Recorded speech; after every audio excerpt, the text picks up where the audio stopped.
Something like that. Really good for working on that breathing aspect of the 6 principles. And then movement, the daddy of everything, movement. You know, we're designed to move. We are human beings. We're not designed to sit. Unfortunately, these days, we're made to sit for 8 hours a day sometimes. Luckily, I've got a job where I move. Fantastic. Couldn't ask for better with that. But some people obviously have to sit at a desk all day. So make sure you're getting up. Make sure you're taking breaks to walk around. Make sure that you're doing appropriate exercise for your needs. So if you're sitting at a desk all day, your needs are going to be different to someone who's looking after their kids. Someone looking after their kids is going to need to be able to squat, bend, twist. Well, kind of everyone needs to do that, but specifically they'll need to focus more of their training if they're going to a gym on those kinds of exercises. If you're sitting at a desk, you need postural exercise. You need to make sure you're doing lots of postural correction, looking after the way when you sit, that you're upright and your own muscles can hold that position. Because if you're going and doing lots of small repetition exercises, that's not going to train your postural muscles. Postural muscles need to hold you. You need to be doing a lot of holding exercise. So in specific positions as well as the other exercise, but we won't get into that. So with exercise, we've got movement, we've got exercise, we've got exercising to your appropriate stress. So if you're hyper stressed, if you're eating crap, if you're drinking bad water, if you're not sleeping right, your system is so stressed that you go and throw exercise into the mix, it's going to go, what the hell is going on here? And you're probably not going to get many results. B, you're going to feel even more tired because you're now burning more energy on more crappy food. So exercise to your own personal stress. If I'm particularly busy in a week, I tend to train about 5 times a week, but I might take that down to 4. Or I might do 5, but I might do a shorter training session each one. I might just not push my body so much. I'm just listening to your body. It's the key. But regularly. If I take on a client, they have to agree to 4 times a week, because I'm a massive believer that a minimum of 4 times a week will get results. 3 may tick you over, but most people go to a gym or work out because they want to alter something about either the way they function, the way they feel, or the way they look.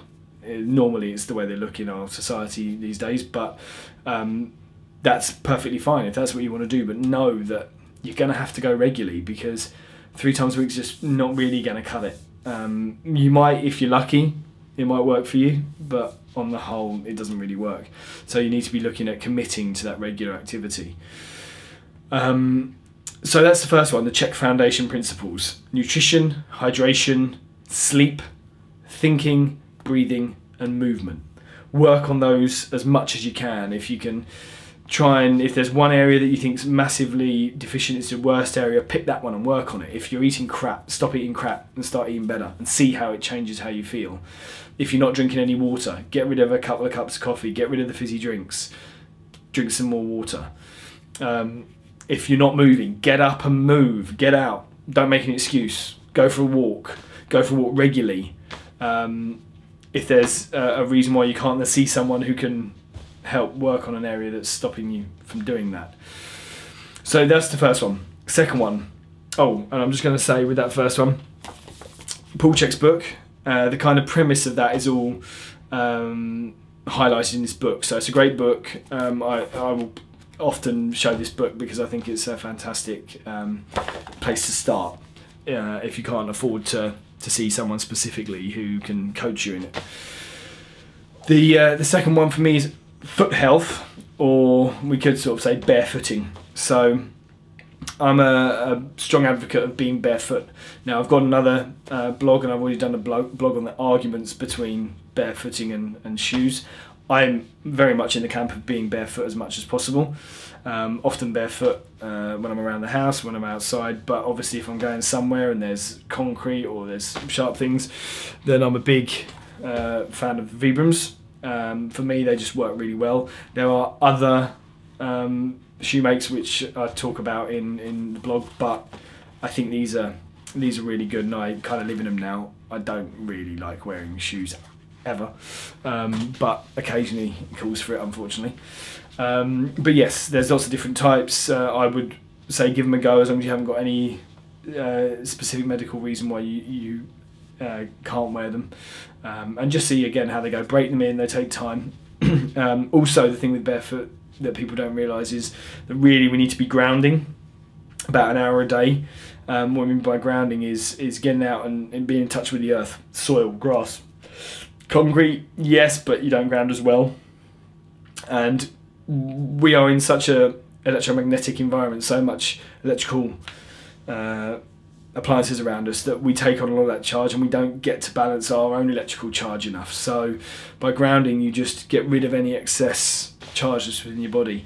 You can now buy grounding sheets for your bed, or grounding mats that you plug into your house earth, and you just put your feet on them. I haven't got one, but some people tell me they're very good, so they could be worth looking into. But more so for me, it's the movement of being barefoot. Allowing your foot to breathe, not locking it up in a shoe where it can't move. Because try locking your hand in something and then trying to use your hand. Common sense. You can't do it with your hands, so why would you do it with your foot? And also heels. Anyone who knows me, if you're on a heel and you're bending your toe back and forcing it into the ground with all your body weight, don't be surprised when you get a sore foot. It's kind of common sense that that's going to happen. Opening up the joints at the bottom of your foot and pushing them into the ground, it's going to get sore. You're also going to get lots of imbalances up your legs. So if you wear heels, again, certain professions, unfortunately, they make you wear them. So wear them as little as you can. If you're wearing them all day in your profession, do not wear them when you're not working. If you can at work, take a pair in. When you're at the desk, take them off if you can. If you can't, then or if you can't go barefoot, then take them off and put some other shoes on that are flats for whilst you're not in a meeting or walking around. Really try and work on it. I'm going to go over some more stuff for office-based work at a later date, where I'm going to work on some ergonomic stuff with you and so on. And the third one is magnesium. Now, for me, I think magnesium is important with a bit of the reading I've been doing around the topic. And also personally for me, doesn't mean it will be for you, but I think generally when you read the topic of magnesium, it does apply to most people. It's one of the minerals that's really important. All minerals are important. You want your veg and your fruit and your high quality meats, because we need all these minerals to function.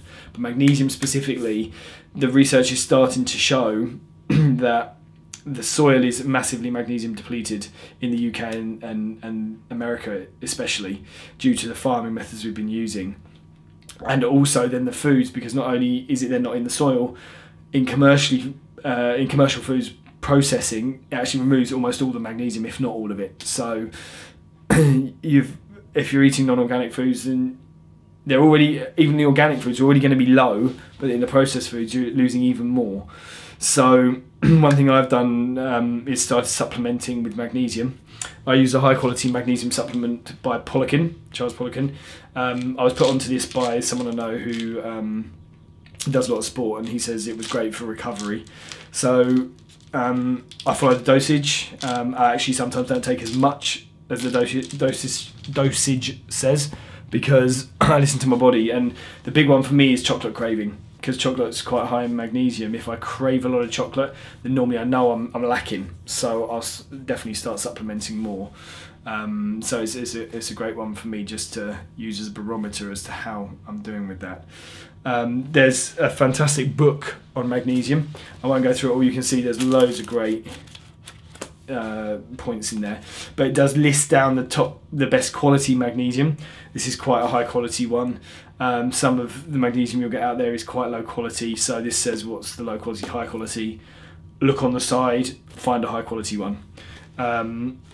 It also outlines in this book the link between magnesium and neurodegenerative diseases. Now, it's a new area that's having a lot of work done on it, but there's a research to suggest that magnesium may be the link between degenerative diseases of the mind, like Parkinson's, like Parkinson's, like Lou Gehrig's syndrome, ALS, like Alzheimer's. And obviously we hear a lot about this at the moment. My grandmother had Alzheimer's, so for me it's a no-brainer. I'm not going to take the risk if this is going to help me.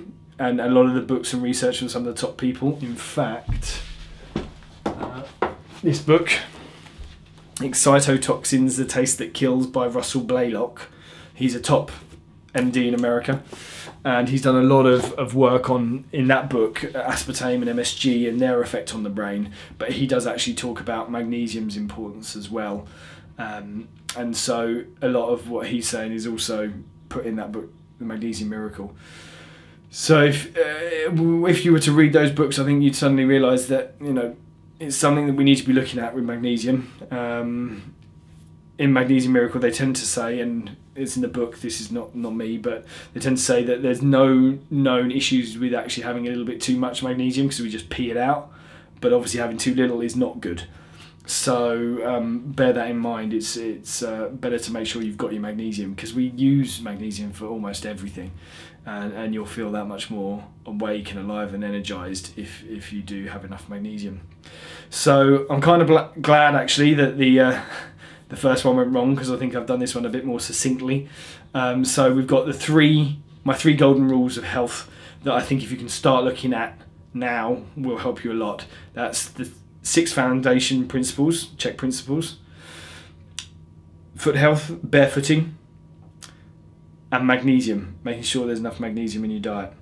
So if you can, I would say look at those 3, change what you can.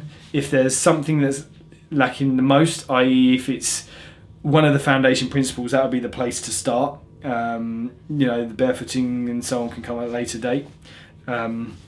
Whereas I think if you start looking, if you're eating commercial food, start eating organic if you can. If you can't do that, if you're drinking crap water, start drinking some really high quality water. If you've got no goals, get some bloody goals. Know where you want to go, know what you want in your life, and if you don't find it, it might take 2 years. For me, I think it took me about 3 to specifically know where I wanted to go with stuff. So, and even then it evolves. If you're using your mind, it evolves all the time. And I think it's better to have numerous goals and dreams, because then you don't know what route you're going to take. So definitely get on that. Enjoy things. I hope you enjoy the rest of the day, and I look forward to speaking to you all soon. Take care and look after yourselves.